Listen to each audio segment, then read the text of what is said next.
satisfeito em seu amor. Não há nada, nada melhor, não há nada, nada melhor, não há nada, nada melhor que meu Deus. Não tenho medo de expor minhas fraquezas, defeitos e falhas. Não vou esconder um amigo encontrei, o Deus das montanhas, é o Deus dos vales, e não há lugar que a sua graça não possa me achar. Não há nada, nada melhor, não há nada, nada melhor, não há nada, nada melhor que meu Deus. Não há nada, não há nada, nada melhor, não há nada, nada melhor, não há nada, nada melhor que meu Deus.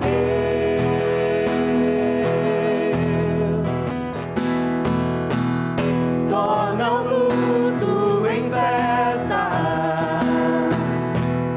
a vergonha em glória,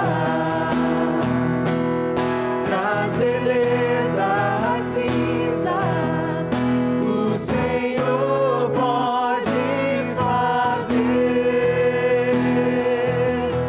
Traz a vida ao sepulcro, faz de ossos soldados,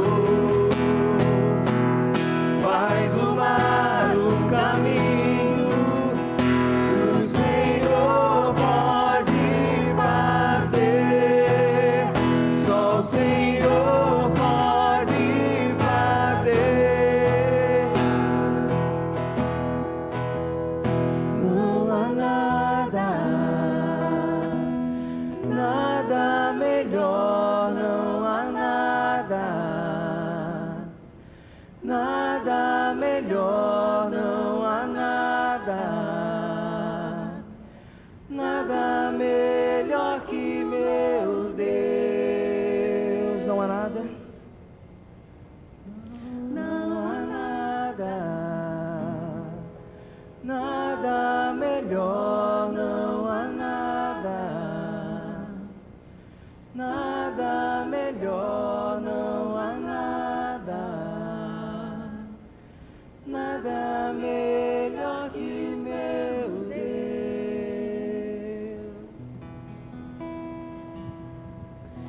Senhor, não há nada melhor do que estar aqui contigo. Não há nada melhor do que poder vir até aqui, à tua casa, render louvores a ti. Muito obrigado, ó Pai, por esse privilégio. Muito obrigado, ó Pai, porque o Senhor se revela a nós. Muito obrigada porque o Senhor é o nosso Pai. Nós te amamos, Senhor, e nós precisamos de ti em todos os momentos. Recebe o nosso louvor. Em nome de Jesus, amém.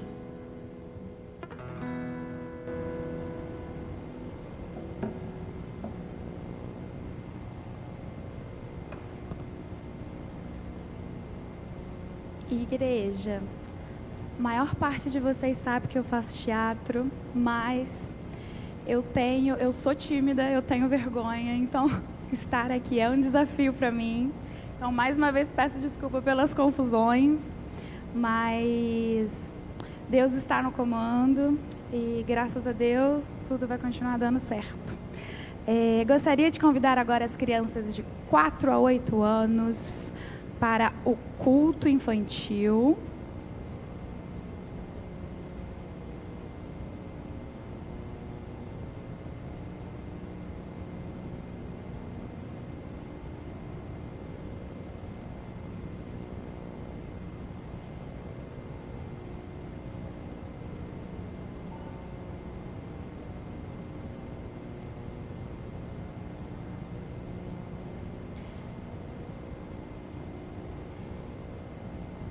E agora, eu vou chamar o pregador da noite, o Daniel. Gente, tô com uma dificuldade, peço perdão novamente, mas agora vocês já sabem. Daniel, que Deus te abençoe, que te use. E agora eu vou convidar o pastor Davidson para fazer uma oração. Bom dia, igreja.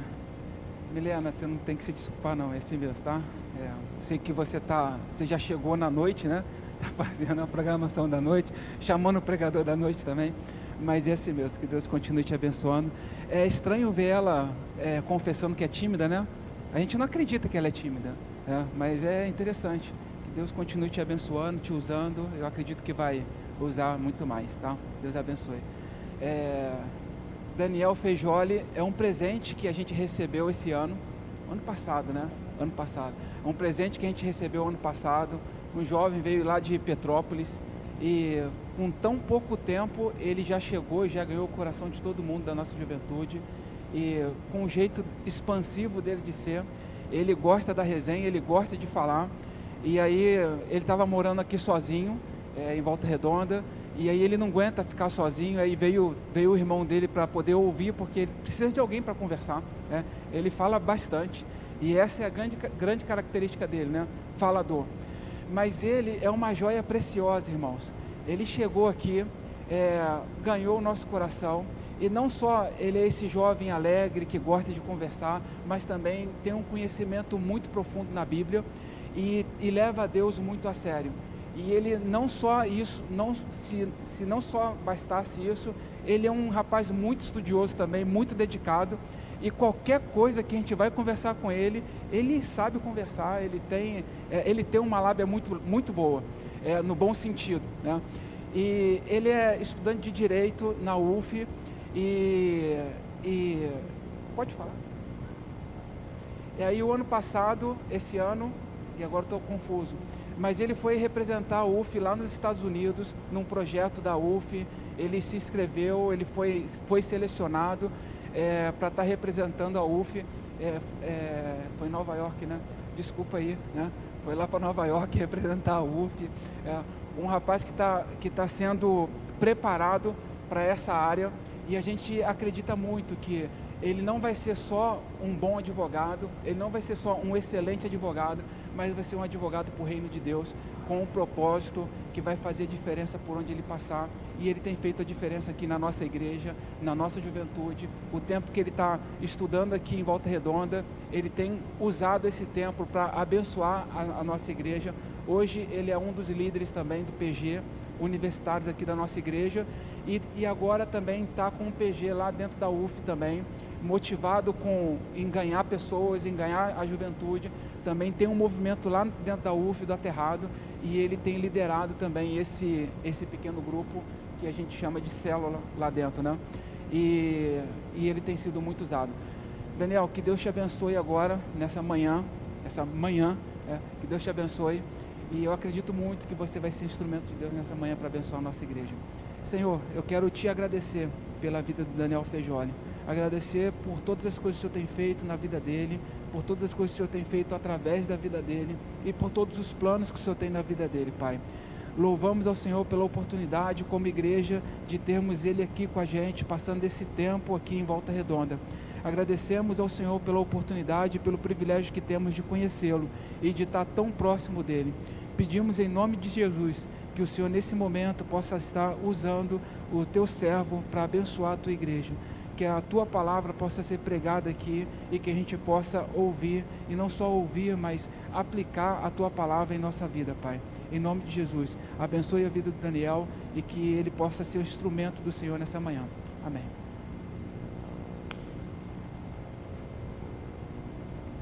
Bom dia, igreja. É uma alegria muito, muito grande estar aqui.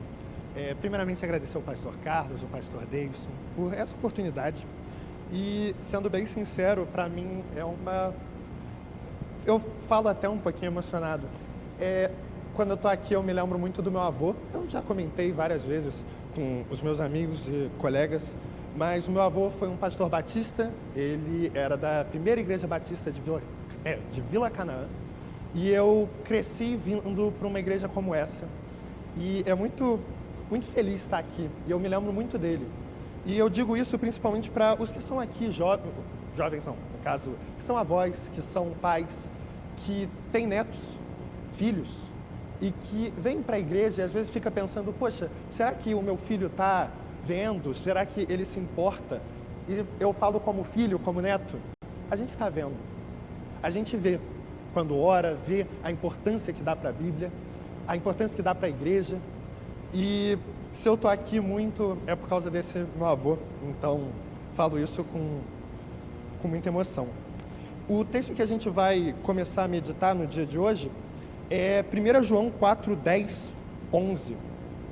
Se conseguir projetar. 1 João, não é o Evangelho de João, é a carta, lá no finalzinho da Bíblia. Todos conhecem. 1 João 4, 10. Tá, eu vou começar lento. Diz o seguinte, o texto da palavra de Deus. Nisto consiste o amor, não em que nós tenhamos amado a Deus, mas em que Ele nos amou e enviou seu Filho como propiciação pelos nossos pecados. Amados, visto que Deus assim nos amou, nós também devemos amar uns aos outros. O tema da palavra de hoje é multiplicando o amor. E é verdade que não dá para falar de amor sem a gente falar do Evangelho de Jesus. Sem passar pela mensagem da cruz, sem dizer que Ele nos amou e enviou seu Filho como propiciação pelos nossos pecados. Se a gente começar a falar aqui de amor, você tem que amar lá o colega do seu trabalho, você tem que perdoar aquela pessoa, e se ficar só nisso, vai ser como a música da Legião Urbana. É preciso amar as pessoas como se não houvesse amanhã, porque se você parar para pensar, na verdade não há. E vai ficar nisso. Só que aí naquela hora lá no trabalho, que aquele colega está querendo puxar o teu tapete, ou quando a pessoa faz aquilo que você sabe que não gosta, e aí você tem que perdoar. Ali, infelizmente, a música do Renato Russo não é suficiente. A gente precisa de um combustível mais forte para conseguir amar e multiplicar o amor. E o único combustível é a gente lembrar o que Jesus fez pela gente. Lembrar desse versículo. Ele nos amou e enviou seu Filho como propiciação pelos nossos pecados. Então, o que eu me proponho nessa manhã é falar desse amor.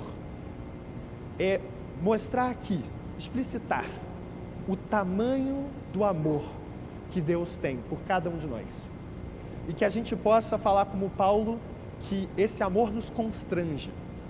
E aí sim, a gente consegue multiplicar o amor.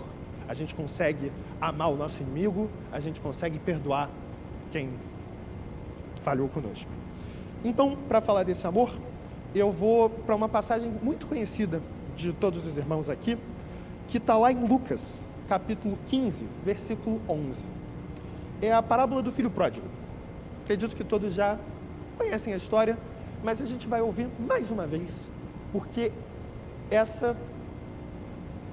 não eu, mas Charles Dickens, o escritor de Um Conto de Duas Cidades, ele dizia que essa é a história mais bonita que alguém já poderia ter formulado na mente.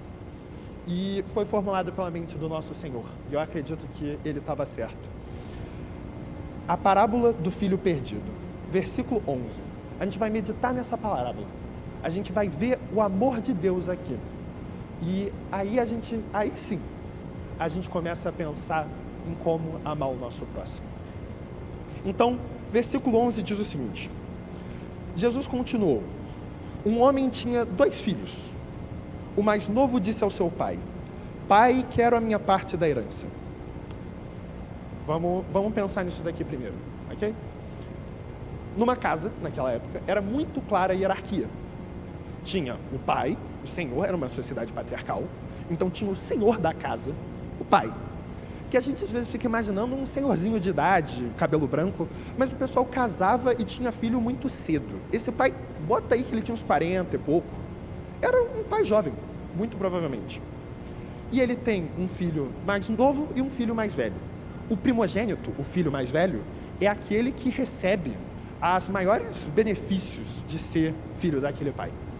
Ele tem a maior voz nas decisões, ele recebe até um pouco de herança a mais.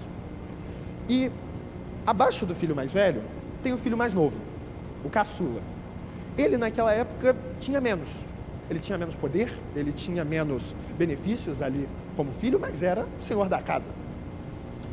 E graças a Deus, hoje em dia já não é assim, filhos mais velhos e filhos mais novos têm a mesma importância, porque eu sou filho mais novo, né, e é importante que isso tenha mudado. Mas, então a gente tem esse que é o filho mais novo, o menor da casa, ele se achega ao pai, o chefão, o brabo, e ele diz o seguinte: pai, quero a minha parte da herança. A herança, como todos nós bem sabemos, se recebe quando alguém morre. E esse filho chega e imagina aquele pai jovem, ouvindo, não, eu quero a tua grana. Alguns comentaristas vão dizer que soou como se ele tivesse dito, eu preferia que o Senhor tivesse morto, para eu pegar os seus bens. Vamos ser sinceros, não é bem o que o menor na hierarquia ali da casa deveria estar falando. E é verdade que para a cultura da época, seria aceitável que aquele pai desse um tapa no filho, um tapa de vergonha. O que você está falando? Está louco? E temos então a primeira volta da história, que diz o texto: assim ele repartiu sua propriedade entre eles. Propriedade, não é Pix, não é cartão de crédito. A gente lembra bem que naquela época essa propriedade está falando de animais, de gado, de ovelhas, de muita coisa, de terras. E ele reparte. Isso daqui é pesado. É pesado pensar que nas culturas antigas tinha-se muito a ideia de não que eu sou dono da terra, mas que a terra me pertence. Aquilo ali era importante, queria dizer até o prestígio que aquele pai tinha naquela sociedade, naquela comunidade. Antes ele era um grande fazendeiro que tinha muito gado, muita ovelha, e agora foi repartido. E foi dado para aquele filho. E o texto continua no versículo 13 dizendo: não muito tempo depois, o filho mais novo reuniu tudo o que tinha e foi para uma região distante. Não muito tempo depois. Pouco tempo, rapidinho. Ele já pega tudo, vende, vai embora. Não quer mais saber da família, não quer saber mais do pai, não quer mais saber de Deus. Ele vai para uma região distante, longe de Israel, longe da promessa. E eu acho interessante, muitos aqui já venderam alguma coisa, Mercado Livre, OLX. E se existe uma regra muito clara, é que se você quer vender algo rápido, você pega e coloca o preço lá embaixo. Coloca preço de banana, como a gente fala. Então, se eu tenho um violão e eu quero me livrar desse violão, a melhor coisa que eu posso fazer é colocar esse violão uns R$100 ali no Mercado Livre e ele some. Esse filho, diz o texto, Jesus explicita que não foi muito tempo depois. Aquele filho queria sair o mais rápido possível da casa do pai. E ele vende tudo, reúne e vai para essa terra distante. E desperdiça os seus bens vivendo irresponsavelmente. E eu não vou entrar ainda nas aplicações com a nossa vida, mas quantas histórias, se não é a nossa, é de alguém muito próximo que a gente ama, que a gente não conhece, que é exatamente assim.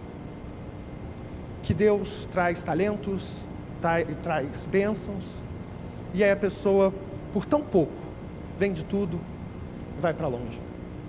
Quem não conhece a história do rapaz ou da menina que, poxa, tão bonito, tão bonita, tão legal, com tantas virtudes, e aí um rapaz aí que, poxa, não vale nada, uma menina que não vale nada, que não ama a Deus, e a pessoa se vende. Quem não conhece essa história? E a história não para por aí, porque depois de ter gasto tudo, houve uma grande fome em toda aquela região. E ele começou a passar necessidade. A gente pensa em fome. Eu não sei vocês, eu confesso que eu nunca passei fome. No sentido, para mim, a fome é fila do McDonald's. Estou na fila e, nossa, caramba, que fome. Mas não foi isso que o pessoal que estava ouvindo aquela história entendeu. Quando o judeu do primeiro século pensa em fome, ele pensa... Lembra do cerco? Cerco de Israel, Lamentações, que diz o texto em Lamentações que as mãos das mulheres piedosas cozeram os seus próprios filhos. O que tinha acontecido no cerco? O que tinha acontecido na fome quando Israel teve? Não entrava comida, não saía ninguém, e as pessoas começaram a passar fome, passar necessidade. E diz o texto, na própria Bíblia, livro de Lamentações, que as próprias mães comiam os seus bebês. Isso é fome. Isso era o que Jesus estava pensando quando ele falou que tinha uma grande fome. Então, a situação daquele menino começou a ficar bem difícil. Bem difícil. E ele começa a passar necessidade e vai empregar-se com um dos cidadãos daquela região, que o mandou para o seu campo, a fim de cuidar dos porcos. Não era todo mundo que era cidadão era alguém importante. Então, finalmente, aquele filho tem uma solução. Já achei o meu refúgio. Um homem, esse cara é a minha solução. Ele vai me tirar dessa.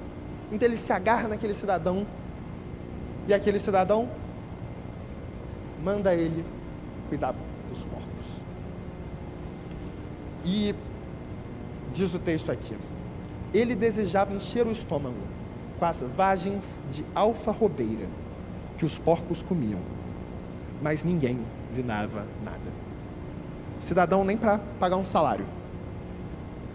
E ele está lá cuidando dos porcos. E quando você pensa em quem estava ouvindo aquela história? Judeus do primeiro século. E o porco, muitos aqui bem sabem, é um animal impuro. Um judeu vê o porco que nem a gente vê o rato. Então não encosta em porco, não come carne de porco. E aquele filho, que antes um senhor da casa, antes ali com o pai, agora um servo. E não só um servo, mas um servo de porcos. Jesus não poderia ter pensado numa tragédia mais triste se ele acabasse essa história por aqui. Poxa, aquele menino que tinha tudo, agora na lama, ajoelhado, dando aos porcos de comer. Graças ao bom Deus, a história não para por aí.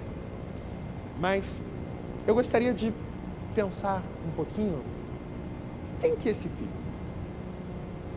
Porque a história do filho pródigo, muito provavelmente, não é uma história no sentido que ela realmente aconteceu, no sentido verídico da coisa. Jesus criou a história.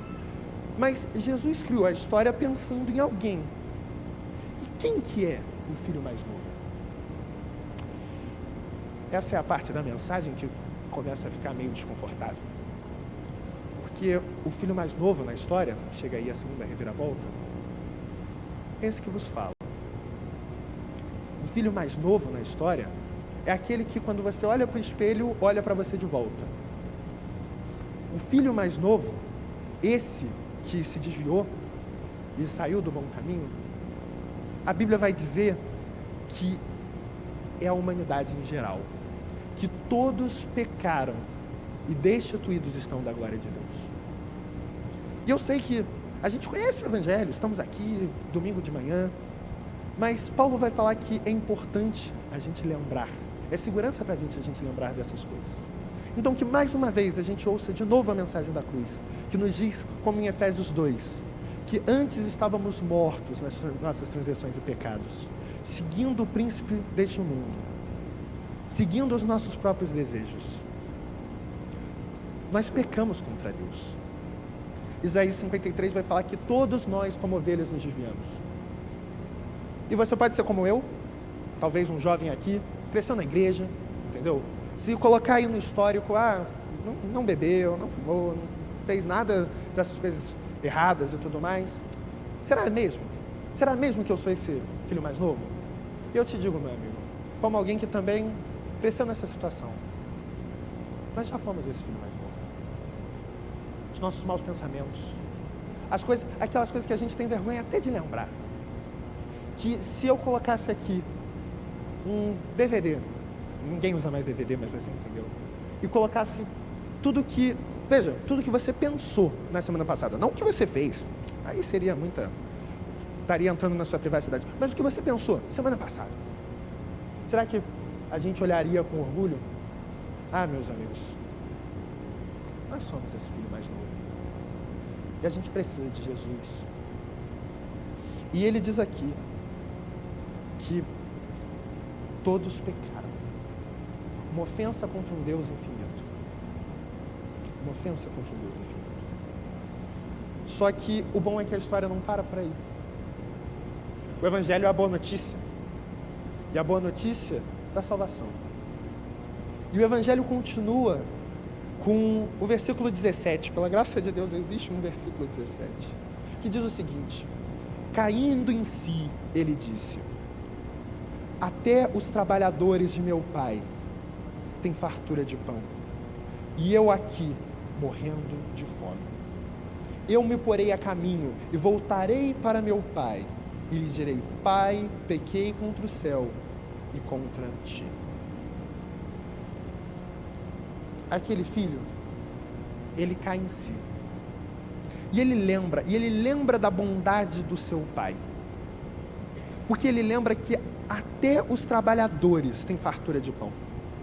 E quem que são esses trabalhadores? Às vezes isso passa despercebido, mas talvez até um fariseu deu uma risada quando ouviu isso. Porque chega a ser cômico. Numa casa tinha os senhores da casa, o filho, o pai, a mãe, os chefes, quem manda. Debaixo tinham servos. Lembra dos servos? Servo da orelha furada, aquele que mora na casa, ele que está junto ali, dependendo, recebe o seu salário, o seu sustento. Esse é o servo. Só que naquela época também tinha a terceira classe desse pessoal, que eram os trabalhadores. E a situação dos trabalhadores era bem complicada. Existiam leis judaicas para defender os trabalhadores. Quem que são esses trabalhadores? Lembra dos trabalhadores da vinha? Que Jesus conta a história? Que o senhor, ele tinha um vinhedo e era a hora da colheita, ele foi para a praça e chamou um rapaz, um trabalhador, depois chamou outro. Esses eram os trabalhadores. Eles ficavam ali, esperando o emprego do dia. E se não tivesse emprego, pelo visto não tem sustento hoje. Em Levítico a gente vai ler que os trabalhadores, existe uma lei que se um trabalhador fez o seu trabalho na sua casa hoje, você paga a ele hoje. Porque se você não pagar ele hoje, ele não vai ter o que comer. Então, essa era a vida do trabalhador. E aí a gente lê o texto que diz que até os trabalhadores de meu pai têm fartura de pão. Consegue ver como chega a ser cômico? Os trabalhadores têm fartura de pão. Não é só tem pão, eles têm fartura, eles comem até se fartar. E eu aqui, passando fome. Ele lembra da bondade do pai dele. E ele diz: eu me porei a caminho e voltarei para o meu pai, e lhe direi: Pai, pequei contra o céu e contra ti. Isso é o que a gente chama de arrependimento. Isso é arrependimento. O rapaz ia para um caminho de destruição, longe de Deus, longe da família. E agora ele gira 180 graus. E ele diz: eu me porei a caminho, voltarei para o meu pai. E não só isso, mas ele confessa: Pai, pequei contra o céu e contra ti.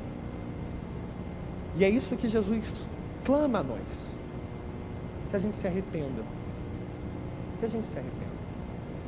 E às vezes a gente fala: não, mas eu já aceitei Jesus há 20 anos atrás. Não preciso mais dessa coisa de me arrepender.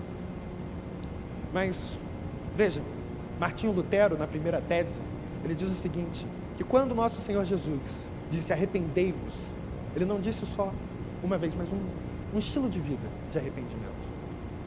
Quando a gente ora o Pai Nosso, a gente ora todos os dias e a gente diz: Pai, perdoa as nossas dívidas, como nós perdoamos os nossos devedores.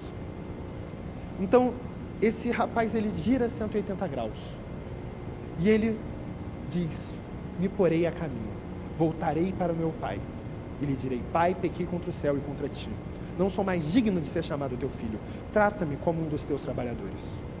A seguir levantou-se e foi para o seu pai.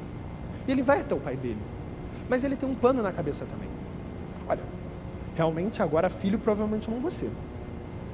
Já vacilei geral, já gastei tudo, mas meu pai é bondoso, sei que morrer de fome ele não me deixa. Então vou chegar em casa, vou falar com ele, me trata como um dos trabalhadores, beleza, ele vai me dar um trabalho, eu vou voltar para a praça, e aí talvez um dia eu consiga juntar dinheiro suficiente para pagar a minha dívida e talvez ser aceito pelo meu pai, que seja como um amigo. Esse é o plano dele. Não sou mais digno de ser chamado de filho, trata-me como um dos teus empregados. Muitas vezes a gente pensa que a chegar a Deus é assim: não, eu ainda sou muito pecador, mas eu vou ajeitar minha vida, vou começar a fazer uns negócios certos, e depois eu vou para a igreja. Não, poxa, eu ainda tenho vício nisso, poxa, eu tenho problema com aquilo, deixa eu me resolver, e aí eu vou. Primeiro vem. Ele tinha essas ideias erradas, mas ele veio. E a gente vai ver aqui que não era bem esse o plano que o pai tinha para com ele. Mas eu já lhes digo nessa manhã: não espera já está todo transformado para vir a Deus. Dizer, e isso Spurgeon que escreve, que dizer que você é pecador demais para vir a Jesus é como dizer que você tem sede demais para beber água, ou que você tem fome demais para comer pão. Não, meu amigo. É primeiro você vem a Jesus, e Ele te transforma. E Ele diz o seguinte, que estando ainda longe, seu pai o viu, e cheio de compaixão, correu para o seu filho. O rapaz estava longe, provavelmente no portão ali do vilarejo. E ele chega ali e o pai já vê ele. Aquele pai já estava esperando. Aquele pai provavelmente já olhava para aquele portão, não via nada. Olhava de novo, não via nada. E teve aquele dia que ele olhou e viu aquele rapaz, esquelético, provavelmente cheirando a porco. Mas aquele era o filho dele. E ele olha e ele se enche de compaixão. Alguns comentaristas vão dizer que esse cheio de compaixão tinha o lado que realmente, poxa, cheio de compaixão, olha a situação do meu filho. Mas também tinha um lado de que ele sabia o que ia acontecer quando aquele rapaz chegasse no vilarejo. Ele ia ver o pessoal rindo, o pessoal insultando. Nossa, agora que perdeu tudo, né? Agora que não deu certo, agora que ia voltar. Poxa, aquele rapaz tinha ofendido todo mundo. Era até certo ponto justo que ele passasse ali por um tipo de punição. E é isso que o senso de justiça do pessoal do vilarejo ia clamar por. Então, os insultos, as risadas, provavelmente o cuspe, até um tapa.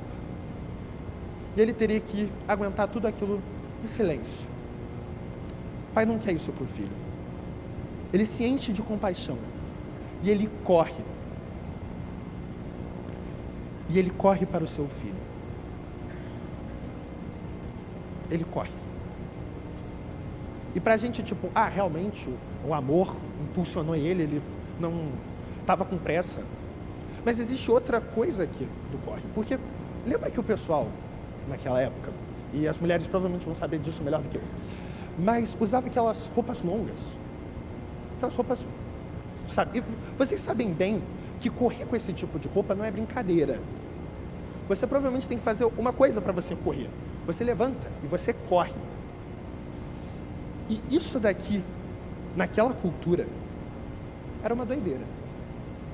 Correr, e esse é o pensamento da época, correr é coisa para mulher e coisa para criança. O senhor de uma casa não corre, ele não vai mostrar o joelho e sair correndo por aí. Isso daí é maluquice.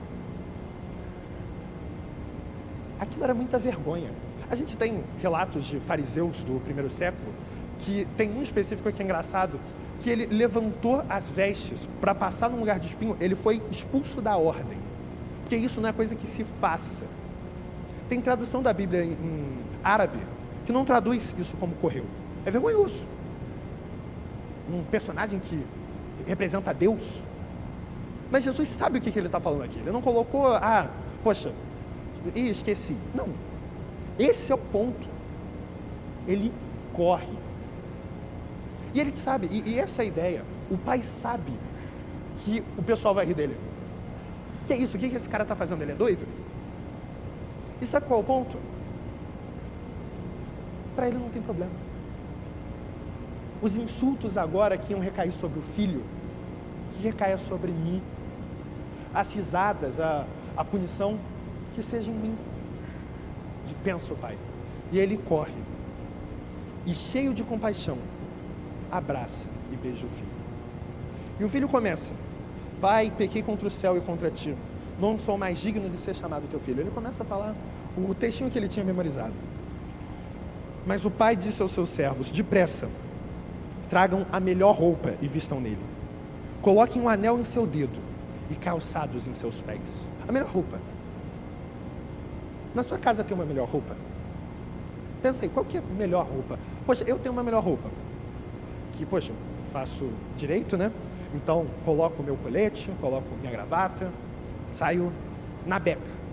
Essa é a minha melhor roupa. Naquela casa também tinha uma melhor roupa, que era a roupa do pai. E a ideia do pai é que vistam nele a melhor roupa. Agora, todo aquele que olha para aquele filho, vê o pai.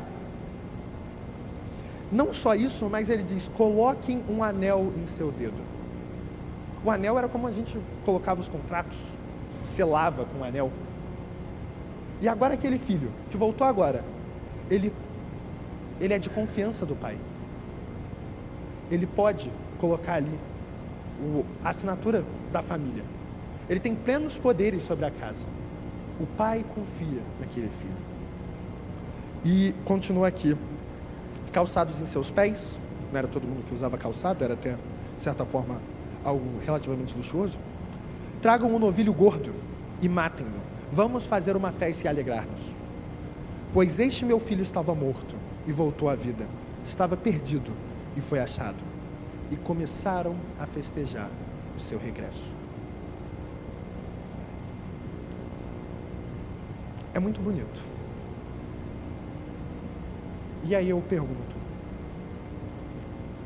quem que Jesus estava pensando quando ele fala desse pai tão amoroso? Ele estava falando do próprio Deus, o nosso pai.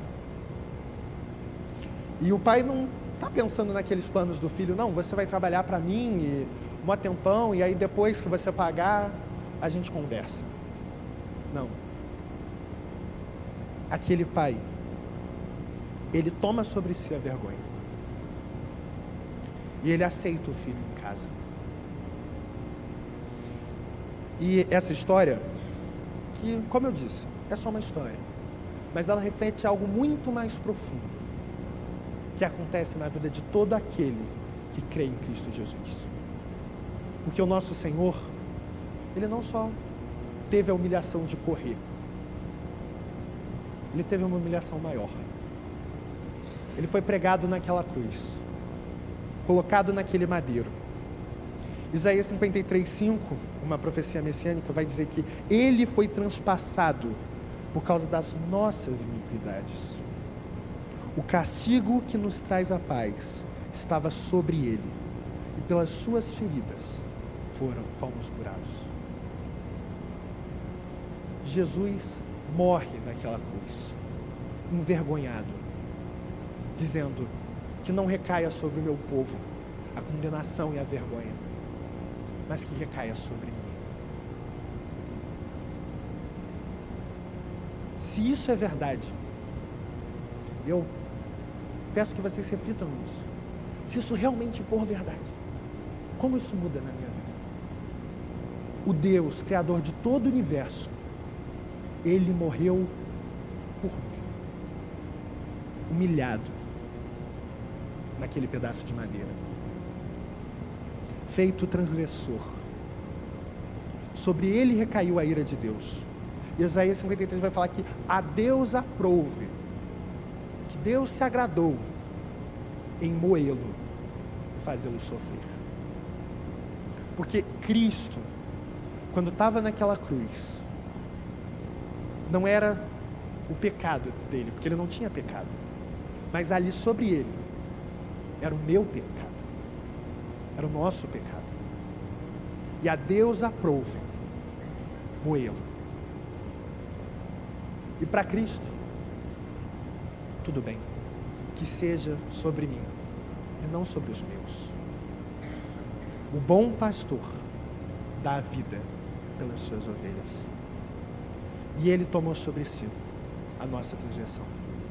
Ele morreu por nós, por amor. Não porque tínhamos algo, nossa, como é bonito o pastor Deison, nossa, quanto é inteligente a Bruna. Não. Mas tão somente porque Ele nos amou. Ele deu a sua vida por nós. E nessa reflexão, aí sim a gente começa a pensar na pessoa que está no nosso trabalho e quer acabar com a gente. Aí sim a gente começa a pensar no perdão. Porque a gente lembra de quanto Jesus nos perdoou. A gente lembra que Ele nos amou quando a gente ainda era inimigo dEle. Que Ele deu a sua vida por nós. Então, primeira coisa que a gente pode tirar disso, depois de entender tanta grandiosidade do nosso Rei, do nosso Deus, que a gente primeiro tema e trema diante dEle. Que a gente leve a sério. Que Ele é um Deus justo e amoroso. Que Ele não poupou o seu próprio Filho. Quando na cruz o nosso pecado estava sobre Ele, Deus agradou moê-lo. É um Deus que odeia o mal, odeia a injustiça. E Salmo 133:5 diz: se tu, Senhor, observares as iniquidades, Senhor, quem subsistirá? Mas contigo está o perdão, para que sejas temido. Que a gente lembre do perdão do nosso Senhor, e do amor que Ele tem por nós, e que isso mexa com a gente. Que da próxima vez que a gente pensar em fazer alguma coisa que desagrada o nosso Deus, que a gente lembre disso, que a gente trema, que a gente lembre, poxa, é aquele que me amou tanto, eu vou transgredir contra Ele? Que a gente ame, tema e trema diante do nosso Senhor. Segunda aplicação, que a gente ame o nosso próximo como a nós mesmos. Que a gente lembrar disso, porque da gente não dá. Entendeu? Não dá. Tem um pessoal, talvez seja só eu, pensa assim, mas não, essa pessoa. Mas aí a gente lembra. A gente lembra que Jesus nos amou quando a gente era inimigo dele. E Romanos 12:20 vai dizer: se o teu inimigo tiver fome, dá-lhe de comer. Se tiver sede, dá-lhe de beber. Porque fazendo isso, aumentarás brasas de fogo sobre a sua cabeça. Que o nosso amor constrange mesmo aquelas pessoas que querem o nosso mal. Que elas ficam constrangidas, que elas não entendam. Tipo, como esse cara está fazendo isso? Depois de tudo que ele sabe, que eu já falei dele, por que ele está fazendo isso? Esse cara é doido. Mas que seja como nosso Senhor fez conosco.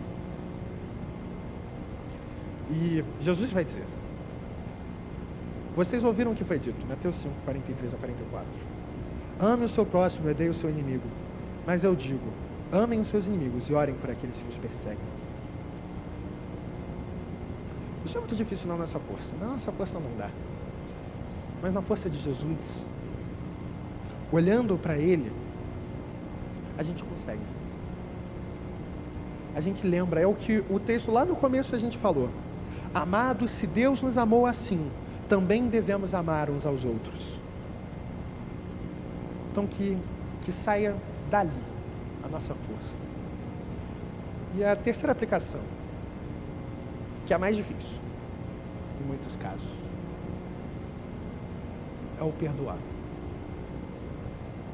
C.S. Lewis vai escrever que todo mundo adora falar de perdão, até que tem que perdoar alguém. Só que ele também vai dizer outra coisa no mesmo capítulo muito interessante. Mas ser cristão é perdoar o imperdoável, porque Cristo perdoou o imperdoável em ti. Que a gente lembre, que a gente ouça Colossenses 3,13, que diz: suportem-se uns aos outros e perdoem as queixas que tiverem uns com os outros. Perdoem, como o Senhor lhes perdoou. Não aquele perdão que lembra a cada 10 minutos. Porque Deus tem a misericórdia se Ele fizesse isso com a gente. Não. Aquele perdão, como nosso Senhor diz, que Ele lança no mar do esquecimento. É difícil. Mas a gente não ora no Pai Nosso? Perdoa as nossas dívidas, como nós perdoamos os nossos devedores. Jesus vai dizer, e a gente lembra da parábola, daquele conservo e do servo, que tinham o mesmo Senhor. E aí o Senhor chama um servo dele: paga o que me deves. E a dívida infinita.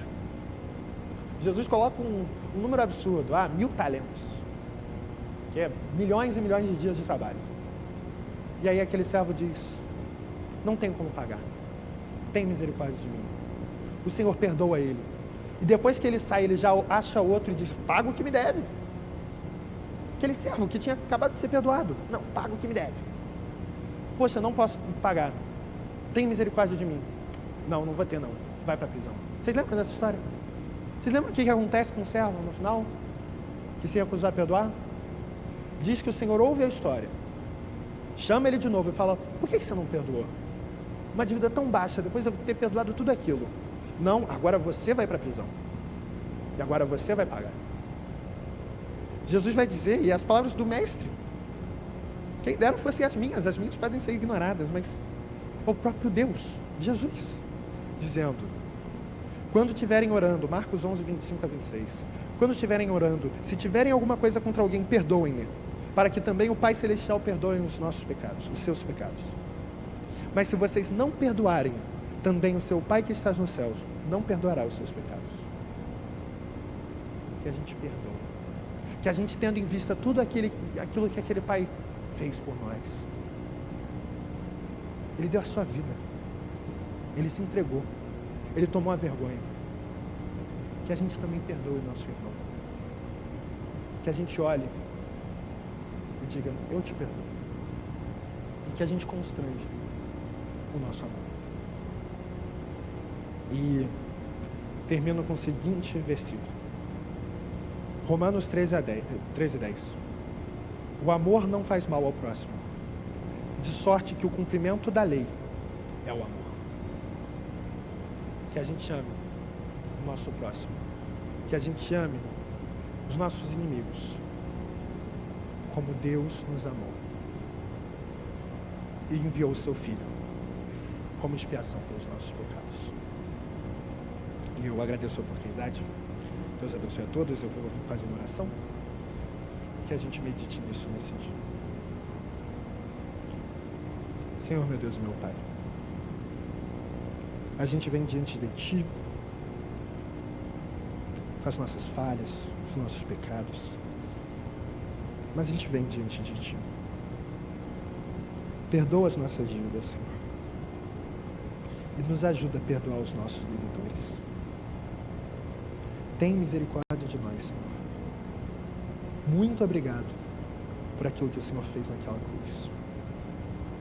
Muito obrigado porque o Senhor, Deus Altíssimo, se entregou por nós. Muito obrigado por tamanho amor. Nos ajuda, Senhor, nesse dia, na nossa vida, que a gente também ame o nosso próximo, que a gente perdoe, que a gente venha diante de Ti, mesmo com as nossas fraquezas, Senhor, o Senhor possa nos dar força. Pai, abençoa aqueles que nos perseguem, abençoa aqueles que nos odeiam, nos ajuda a perdoar. E muito obrigado porque o Senhor nos amou e porque o Senhor nos perdoou de uma dívida tão grande.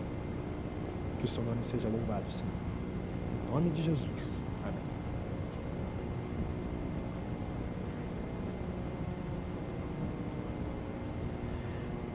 Que palavra poderosa. Deus continue te abençoando, Daniel. Amém.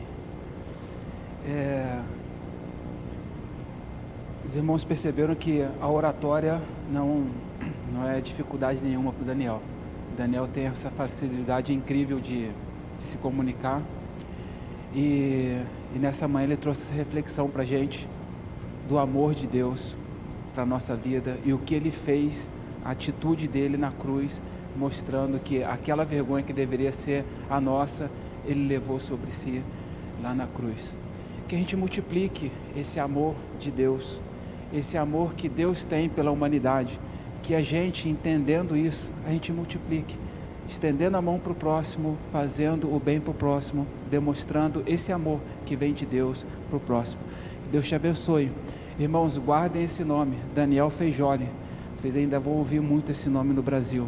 Eu acredito muito na sua vocação. Você está na carreira certa. Deus vai te usar exatamente onde você está. E quando você tiver a oportunidade, você vai abrir a sua boca, vai pregar o Evangelho e vai ser uma bênção onde você passar. Pastor Carlos, você encerra o culto para a gente com uma oração?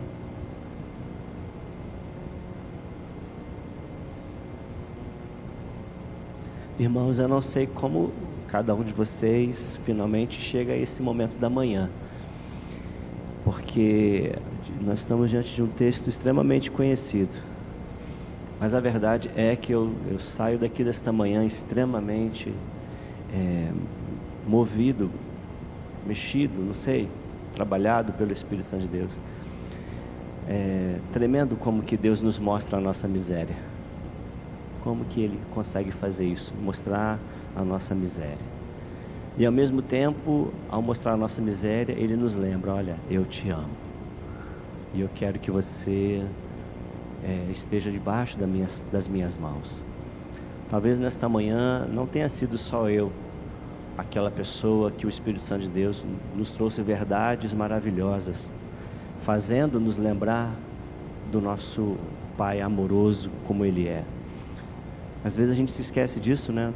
Não é que a gente não ame Deus, amamos, mas nos esquecemos a que ponto Deus chegou para expressar esse amor por nós. E a gente vive uma vida cristã tão superficial, tão falha, tão vaga, tão descomprometida com Ele. É por isso que eu digo a questão da gente sentir a miséria que nós temos.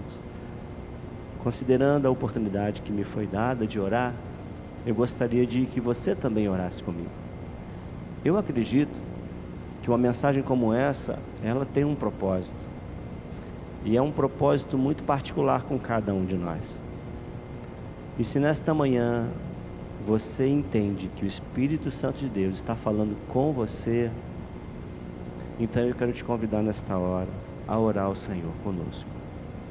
A orar comigo, orar com seu irmão, que também vai estar em oração, tenho certeza. E por isso e para isso, se o teu coração também foi alcançado de alguma forma por esta mensagem, não saia daqui sem ter uma resposta para dar a Deus. Nosso Pai nos ama e Ele tem nos dado oportunidades. Determinadas frases a gente acaba repetindo aqui. Peço até desculpa, pastor David só me chamou para orar, mas e eu vou repetir essa frase para vocês. Deus tem nos dado tempo, Deus está nos dando espaço e oportunidade para mudanças. Até quando? Não sei. Eu sei que vai chegar um fim. E quando chegar o basta dele, não vai ter mais jeito. É basta mesmo. Mas esta manhã ainda compõe o tempo, ainda compõe o espaço e a oportunidade de mudança. Se você foi alcançado pelo Espírito Santo de Deus através dessa mensagem, eu te convido a ficar de pé, dizendo: Deus, eu vou aproveitar esse tempo, esse espaço e essa oportunidade que o Senhor me dá. E eu quero consagrar minha vida ao Senhor. Eu quero ser um filho transformado. Eu não quero continuar sendo filho rebelde, mas eu quero ser esse filho que se arrepende, que se humilha, que volta e reconhece o seu erro e está disposto a pagar o preço que for para estar debaixo da tua bênção, da tua mão protetora. Nós não sabemos que tipo de consequência aquele menino poderia sofrer, mas ele foi e ele voltou dizendo: me trata como o Senhor quiser, eu só quero estar debaixo da tua mão poderosa. E ele teve uma surpresa boa, porque o Deus, o Pai amoroso, o abraçou. Essa manhã é a oportunidade que nós temos. Há mais alguém? Você conhece o teu coração, você sabe por onde você tem andado, as coisas difíceis das quais você passa, os seus desafios, você sabe. E Deus também sabe, e Ele quer nos dar condição de viver uma vida nova na presença dEle. Vocês lembram que naquela casa tinha um outro filho? Ele não saiu, ele não gastou herança, mas ele estava em casa perdido. É assim que termina o texto. Um filho que estava em casa, nunca saiu de casa, mas perdido. E um filho que fez e aconteceu, mas voltou, e voltou arrependido, e foi transformado. Então não basta estar em casa, a gente precisa estar em casa transformados pelo poder do Pai, do nosso Deus. Deus amado e querido, nesta manhã, aprove ao Senhor nos dá a alegria de estarmos aqui reunidos para te adorar, de uma maneira singela. Nesta manhã nós não tínhamos aqui uma orquestra, não tínhamos aqui um coro, não tínhamos aqui uma banda, nós tínhamos aqui, ó Deus, um violão que foi tocado belamente, vozes que se destacaram aqui, que nos conduziram aos cânticos ao Senhor. Nós tivemos uma palavra, ó Deus, não pregada por um pastor renomado, ou de muitos anos de ministério pastoral, mas por um jovem que ao longo da sua história tem se permitido ser usado por Ti, Pai. E em meio à simplicidade desta manhã, poderosamente o Senhor nos falou. A Tua igreja, estamos aqui, Senhor, com o coração simples na Tua presença, como aquele filho que voltava para a casa do Pai. Nos sentimos assim, envergonhados, humilhados pelas nossas próprias escolhas ruins, pelas nossas falhas, mas o nosso coração, ó Deus, diante daquilo que ouvimos, está constrangido por este amor, que é o amor do Senhor. Ó Deus, nós nos achegamos a Ti nesta manhã e pedimos: completa a Tua obra no nosso coração, vista-no com vestes santas. Ó Deus, coloque em no nosso dedo um anel, para que com autoridade no Senhor a gente possa avançar. Calça os nossos pés com a preparação do Teu Evangelho, Pai, para que a gente viva esse Evangelho e por onde a gente andar, ele seja anunciado de todas as formas. Ó Deus, nos dê a alegria de sairmos daqui nesta manhã celebrando uma grande festa espiritual, por um renovo espiritual, por um conserto, por algo que só o Espírito do Santo do Senhor pode fazer em nossas vidas. E que saiamos daqui, ó Deus, convictos de que somos filhos deste Deus com um amor imensurável. Somos filhos do Senhor por amor em Cristo. Ó Deus, completa em nós o Teu querer e aceita a nossa atitude de consagração, de humilhação, de entrega. Nós te pedimos, ó Deus, completa o Teu querer em nós, porque qualquer outra coisa nesta vida não vale a pena. Não há nada, ó Deus, nada melhor do que servir ao Senhor, do que Te adorar, do que de viver para Ti, Pai. Nada é melhor nesta vida.